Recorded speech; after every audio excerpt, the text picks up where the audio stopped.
Hello বন্ধুরা, তোমরা সবাই কেমন আছো? আশা করছি তোমরা সবাই ভালোই আছো। আমি তোমাদের বন্ধু আরডি আবার একটা নতুন ব্লগ ভিডিও নিয়ে হাজির হলাম। বন্ধুরা, সেদিন আমরা চলে গেছিলাম খিদিরপুরের জগন্নাথ মন্দিরে। বন্ধুরা, তোমরাও মন্দিরে জগন্নাথ দেবকে দর্শন করতে চলে আসতে পারো উইকডেজ হোক বা উইকেন্ডে, কারণ মন্দিরটা খোলা থাকে সপ্তাহে 7 দিনই, সকাল 6টা থেকে দুপুর 1টা পর্যন্ত এবং বিকেল 4টে থেকে রাত্রি 9টা পর্যন্ত।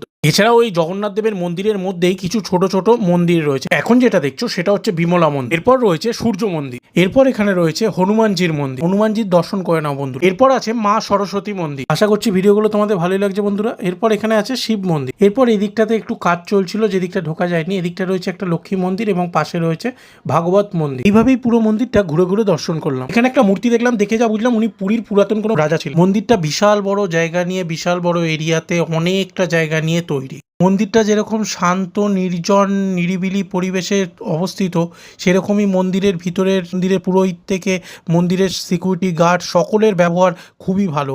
তাই আমি পার্সোনাল এবং স্পেশাল রিকমেন্ড করবো যে তোমরা অতি অবশ্যই মন্দিরটা ভিজিট করো। দেখবে তোমাদেরও মনটা শান্ত এবং ভালো লাগবে। আরও নতুন নতুন জায়গার ভিডিও পেতে চ্যানেলটা সাবস্ক্রাইব করে ভিডিওটা শেয়ার করে দাও বন্ধুরা।